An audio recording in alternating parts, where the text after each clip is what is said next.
네.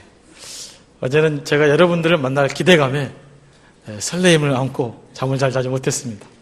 하나님의 은혜가 우리와 함께 하시기를 원합니다. 우주에 블랙홀이 있습니다. 그곳에 빠지면 빛도 빠져나갈 수 없다고 합니다. 우주선이 지구에 착륙하기 전에 대기에 진입하는 순간 대기와 충돌로 인해서 엄청난 열이 발생합니다. 그로 인해서 지구와의 모든 교신이 끊어진다고 합니다. 우주 비행사들은 이 순간을 블랙홀이라고 부릅니다. 하지만 이 짧은 블랙홀의 시간이 지나면 다시 지구와 교신이 회복되어서 우주선이 무사히 지구에 착륙할 수 있다고 합니다. 하나님의 타임이라는 책에 나온 내용입니다. 우리도 살다 보면 이런 블랙홀과 같은 시간을 경험할 때가 있습니다. 감당할 수 없는 시련과 깊은 상처로 인해서 절망에 빠지게 되면 마치 하나님과 모든 교제가 단절된 것 같고, 심지어는 하나님이 존재하지 않는 것 같은 고통의 순간을 경험할 때가 있다는 말입니다.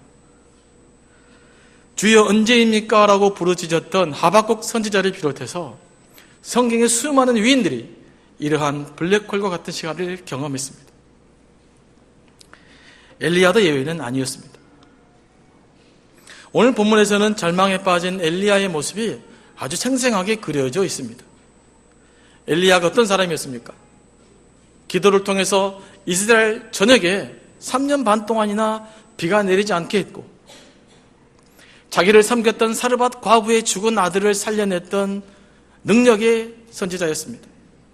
뿐만 아니라 자기를 잡기 위해서 혈안이 되어 있는 아방을 찾아가서 담대하게 우상 숭배하고 있는 그의 죄를 지적하고 바알과 아세라 선지자 850명과 목숨을 건 대결을 요구합니다.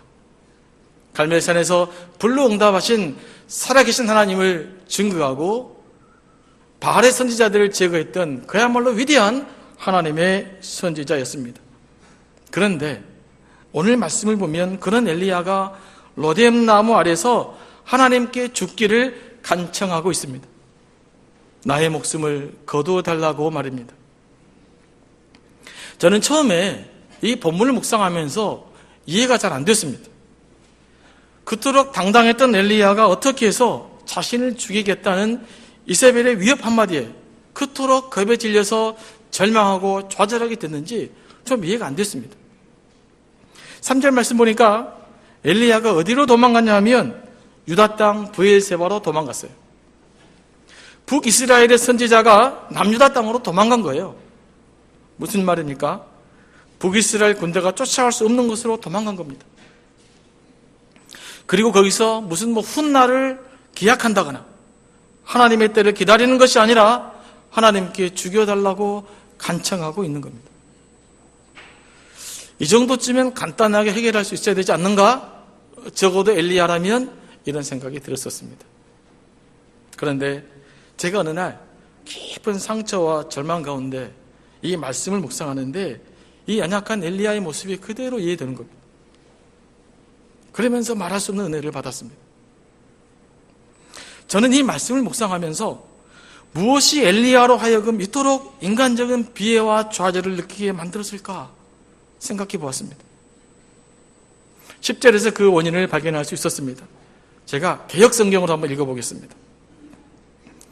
내가 만군의 하나님 여호와를 위하여 열심히 측심하오니 이는 이스라엘 자손이 주의 언약을 버리고 주의 단을 알며 칼로 주의 선지자들을 죽였으며오며 오직 나만 남았거늘 저희가 내 생명을 찾아 취하려 하였나이다. 무슨 말입니까? 엘리야가 하나님을 향한 열심히 특심이었음에도 불구하고 세상은 여전히 변하지 않았다는 말입니다. 엘리야가 갈멜산에서 하나님의 살아계심을 증거하고 바알의 선지자를 제거했을 때 이스라엘에 무슨 변화가 일어날 거라고 기대했던 것 같습니다. 이스라엘 백성들이 우상을 버리고 하나님께 돌아올 거라고 기대했을 것입니다. 아합과 이세벨이 여호와를 두려워하여 우상 숭배하는 일을 그만둘 거라고 기대했을 것입니다. 하지만 결과는 전혀 예상 밖이었습니다. 이세벨의 기세가 꺾이는 것이 아니라 오히려 살기등등하여 엘리야를 잡아 죽이겠다고 경고합니다. 그뿐만 아니라 이세벨은 주의 제단을 다 파괴하고 이스라엘에 남아있는 여호와의 선지자들을 다 잡아 죽였습니다. 이것을 지켜보아야 했던 엘리야의 심정이 어떠했겠습니까? 극도의 무력감과 좌절감이 밀려오지 않았겠어요? 엘리야에게 이런 생각이 절로 났을 것 같아요. 야, 이렇게까지 해도 안 되는구나. 이제는 나밖에 안 남았는데 이스라엘에 무슨 희망이 있다는 말인가. 바로 이런 생각이 그토록 당당했던 엘리야를 겁쟁이로 만들어버린 것입니다. 엘리야가 보기에 더 이상 하나님의 뜻이 이루어질 것 같지 않아요. 그래서 깊은 절망감에 빠져 죽고자 했던 것입니다. 때로는 우리도 엘리야와 같은 좌절을 경험합니다. 무엇인가 하나님을 위해서 열심히 살았으면 복도 좀 많이 받고 일도 좀 잘 풀리면 좋은데 자꾸 일이 어려워지면 영적으로 힘듭니다. 열심히 기도하고 매달렸으면 기도 응답도 척척 받고 뭔가 변화도 일어나면 얼마나 좋겠습니까? 그런데 아무런 기도 응답도 없고 변화도 없을 때 우리는 깊은 절망 속으로 빠져들어갑니다.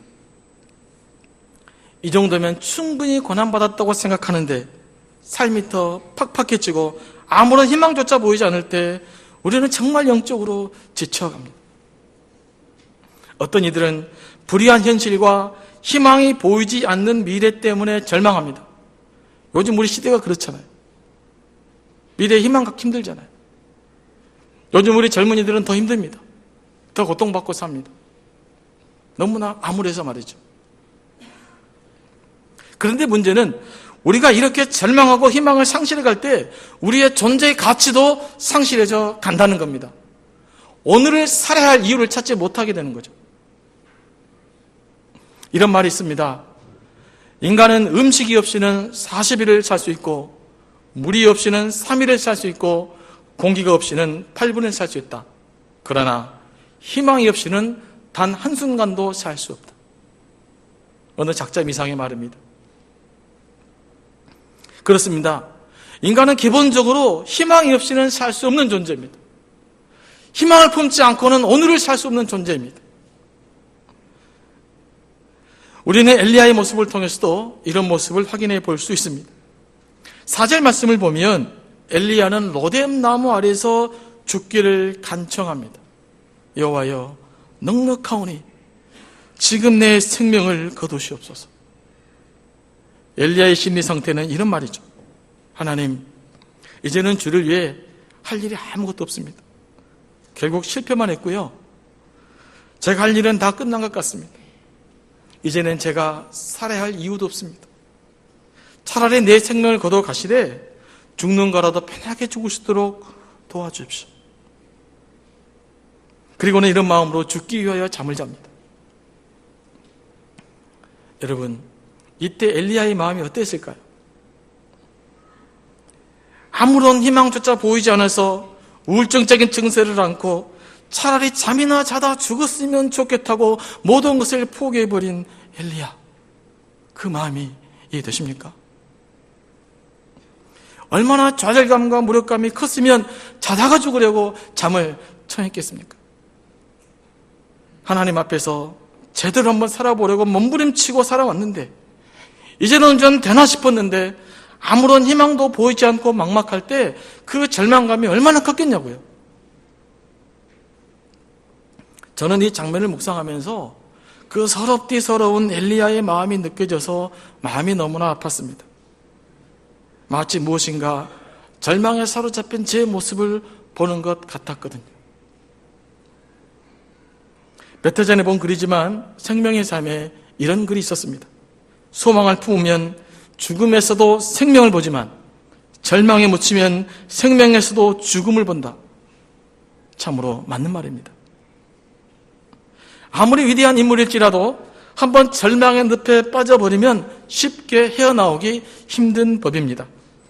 한번 절망에 묻히면 생명에서도 죽음을 볼 수밖에 없는 것이 사람입니다. 엘리야도 예외는 아니었던 거죠. 그런데 오늘 말씀을 보면 이제 여기서부터 반전이 시작됩니다. 하나님의 은혜가 나타납니다. 하나님은 이렇게 절망 가운데 있는 엘리야를 포기하지 않으셨습니다. 5절과 6절 말씀을 보면 하나님께서 천사를 보내서 그를 어루만져 줍니다. 하나님의 천사가 그동안 얼마나 힘들었냐, 나도 네 마음 안다 하는 심정으로 지쳐있는 엘리야를 어루만져 줍니다. 그리고는 갓 구워낸 과자와 물을 준비해서 다시 힘을 내라고 엘리야를 줍니다. 그런데 엘리야는 그것이 무엇인지도 모르고 먹고 또 잠을 자는 겁니다. 죽어야 하니까 잠을 자는 거예요. 실제로 우울증이 심한 사람은 자고 또 잡니다. 살아있는 것이 너무 힘들고 외로워서 말입니다. 아마도 엘리야는 이런 심정으로 잠을 잤을 것입니다. 100% 우울증적인 증세입니다. 극단적인 절망의 상태죠. 저도 극심한 상처 때문에 이러한 우울증적인 증세를 겪은 적이 있어서 잘 압니다. 사랑하고 믿었던 사람들을 떠나 보내야 했을 때 처음에는 그 배신감 때문에 너무 억울하고 속상해서 잠을 잘 수 없었습니다. 시간이 좀 지나니까 불면증에 시달리더라고요. 새벽 예배도 가야 하고, 그래서 수면제를 매달 먹고 잡았습니다. 그랬더니 아침에 일어나도 개운하지가 않아요. 머리는 몽롱하고 힘도 없고, 그래서 수면제도 먹을 수가 없었습니다. 그러다 보니 제게 상처를 준 사람을 속된 말로 좀 죽이고 싶도록 미워했습니다. 마음에 분노가 가득 차더라고요. 제가 목회자였지만 목사라는 신분 자체가 이 문제를 해결하는데 별로 도움이 안 됐어요. 하나님도 원망했습니다. 하나님, 도대체 제가 뭘 그렇게 잘못해서 이런 일을 당해야 합니까?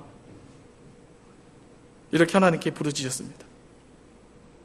그래도 마음의 고통이 해결되지 않았습니다. 그런데 시간이 좀 지나니까 내가 자다가 죽었으면 좋겠다 이런 생각이 들더라고요. 극단적인 상처로 미래에 대한 희망을 갖지 못하니까 살아있으나 죽어있으나 별 차이가 없는 거예요. 그래도 신앙인으로서 또 목회자로서 극단적인 선택을 할 수는 없었습니다. 나중에 좋은 방법이 하나 생각났습니다. 그것은 금식 기도하는 것이었습니다. 기도하다 죽었으면 좋겠다는 소리를 들으면 좀 괜찮을 것 같았습니다. 그래서 무작정 금식을 했습니다. 금식한 지 한 일주일쯤 되니까 온몸이 쑤시더라고요. 허리도 아프고 무릎도 아프고 막 등짝도 아프고 옆구리도 아프고, 나중에 누워 잘 수도 없었고 앉아있는 것도 힘들고, 나중에는 배고파 죽겠더라고요. 그래서 죽지 못하고 여기까지 온 겁니다.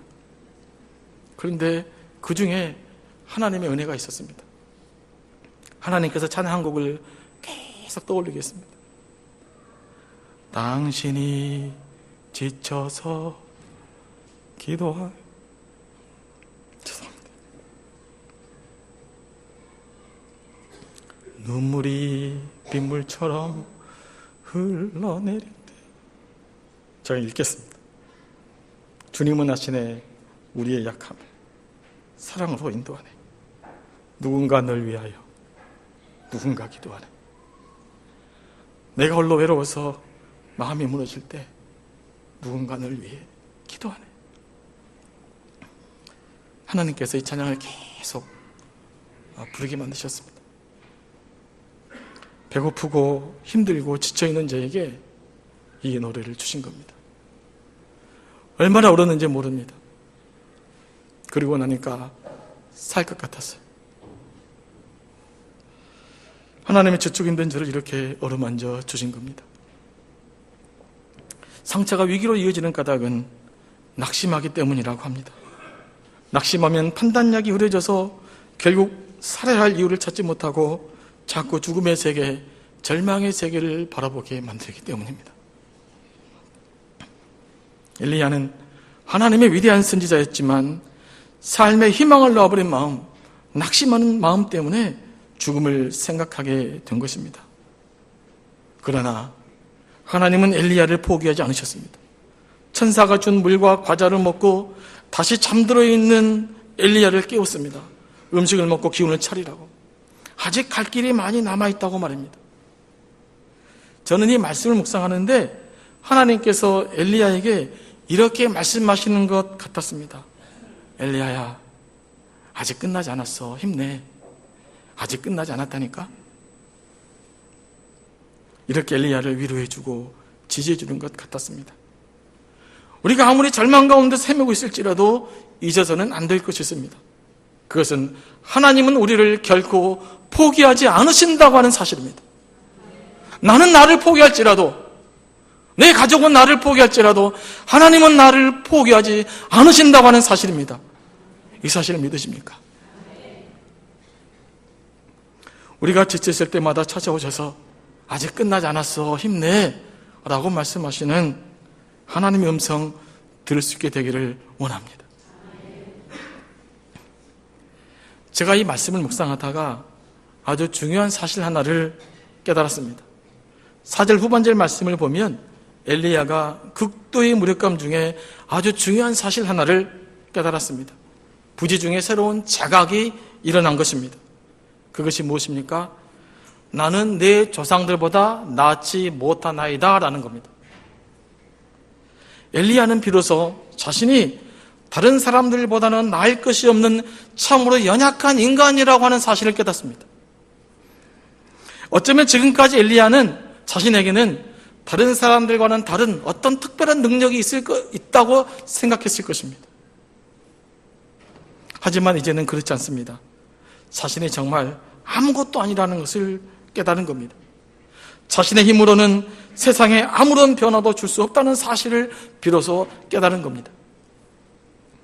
지금까지 행해왔던 그 엄청난 기적도, 그 이전의 숱한 능력들도 자기가 남들보다 뛰어났기 때문이 아니란 일을 깨달은 겁니다.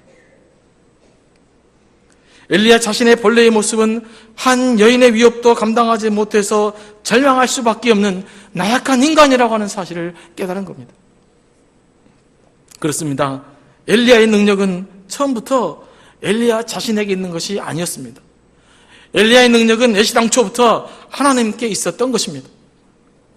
엘리야에게 어떤 대단한 능력이 있어서 하나님이 엘리야를 쓰신 것이 아닙니다. 하나님께서 엘리야를 쓰시기로 작정했기 때문에 그가 위대한 선지자로 쓰임받을 수 있었던 겁니다. 하나님이 엘리야를 능력의 선지자로 세워주셨기 때문에 그를 통해서 엄청난 능력이 나타났던 겁니다. 그러나 엘리야는 쓰라린 패배감을 안고 죽음과 같은 좌절의 시간을 보내기 전까지는 그것을 온전히 깨닫지 못했습니다. 그래서 하나님은 기다려야 했습니다. 엘리야가 자신의 연약함을 깨닫고 고백할 수 있을 때까지 말입니다. 엘리야가 하나님의 천사가 주신 음식을 먹고 기운을 차려서 맨 처음 갔던 곳이 어디였습니까? 바로 호렙산이었습니다. 호렙산이 어떤 산입니까? 민족의 지도자 모세가 하나님을 만나서 사명을 회복했던 산입니다. 바로 이곳에서 엘리야가 하나님을 새롭게 만납니다. 엘리야가 하나님을 만나서 맨 처음 꺼낸 말은 자신의 심정을 솔직하게 털어놓는 것이었습니다. 10절과 14절 말씀에 반복돼서 언급되어져 있는데요. 엘리야는 자신이 하나님을 향해서 열심히 특별했음에도 불구하고 이루어진 것은 아무것도 없었고 자기 목숨만 위험에 처하게 되었다고 하는 자신의 아픈 이야기를 끄집어냅니다. 그리고 나서 하나님의 사명 앞에 다시 서게 됩니다. 절망에 빠진 엘리야가 하나님의 사명을 품을 수 있을 만큼 회복된 것입니다. 우리가 가지고 있는 문제들이 무엇이든지 간에 그것을 해결받기 위해서는 엘리야처럼 기도의 장소 호렙산으로 가야 합니다. 우리의 모든 문제를 솔직하게 털어놓고 그 답을 찾을 수 있는 하나님과 만남의 장소 호렙산으로 가야 합니다. 봉화산으로 지리산으로 가라는 말이 아닙니다. 하나님 앞에 여러분의 문제를 끄집어낼 수 있는 시간과 공간이 필요하다는 말입니다. 질문 하나 하겠습니다. 하나님이 여러분의 모든 문제를 가장 최선의 방법으로 해결할 수 있다고 믿으십니까? 그렇다면 엘리야처럼 솔직하게 하나님 앞에 여러분의 모든 문제들을 내어놓으시기 바랍니다. 때로는 마음의 원망조차도 그대로 하나님께 고백할 수 있어야 합니다. 하나님, 나 지금 너무 아파요. 내가 그때 너무 힘들었거든요. 나 정말 고통스러웠어요. 하나님 그때 뭐하고 계셨어요? 여기까지 기도할 수 있어야 합니다. 하나님 앞에서 숨길 게 뭐 있습니까? 적어도 하나님 앞에서만큼은 우리의 모든 문제를 있는 그래도 우리의 모든 감정을 꺼내놓을 수 있어야 되지 않겠습니까? 바로 이때 하나님은 놀라운 회복의 역사가 일어나게 될 것입니다. 힘들어도 안 힘든 척 하지 말고, 아파도 안 아픈 척 하지 마시고, 하나님 앞에서는 어린 양도 부르고 좀 떼도 쓰시고 그래야 됩니다.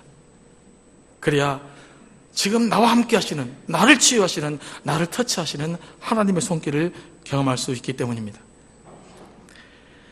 실제로 우리가 가지고 있는 수많은 문제들 중에 대부분은 우리가 하나님 앞에 진솔하게 내어놓기만 해도 해결될 수 있는 문제입니다. 그러므로 하나님과 깊이 있는 만남이, 하나님과 인격적인 만남이 회복의 열쇠입니다. 그런데 문제는 우리가 기도조차도 위선적으로 할 수 있다는 겁니다. 어쩌면 진실하게 기도하는 일이 가장 힘든 일인지도 모릅니다. 수많은 사람들이 교회 왔다가 주문하는 것처럼 기도하고 떠납니다.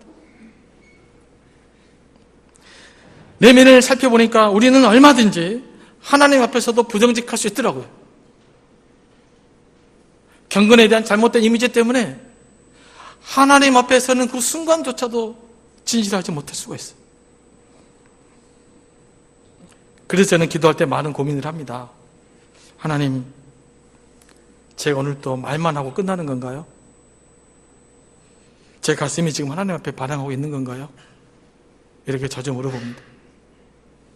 제 심장이 지금 뛰고 있는 건가요?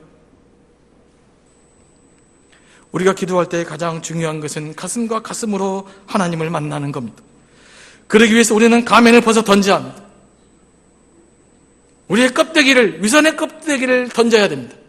그래야 우리의 심장을 뚫고 들어오시는 하나님의 음성을 들을 수 있습니다. 그래야 우리의 문제가 근본적으로 해결될 수 있습니다. 그래야 우리를 치유하시고 회복시켜 가시는 하나님의 손길을 실질적으로 체험할 수 있기 때문입니다. 끝으로 저는 오늘 말씀을 묵상하면서 영적인 회복의 모습이 어떤 것인지 새롭게 발견할 수 있었습니다. 하나님이 엘리야를 그냥 회복시켜 주시고 끝나지 않으셨더라고요. 엘리야에게 새로운 사명을 주셨어요. 너는 예후를 세우고 엘리사를 세우라. 하나님은 새로운 역사를 엘리야를 통해서 새롭게 시작하기를 원하셨던 겁니다. 우리가 하나님과의 만남을 통해서 우리의 문제가 해결되고 치유되고 회복됐다면 하나님의 사명 앞에 서게 되어 있습니다. 그렇지 않으면 뭔가 좀 수상한 거예요.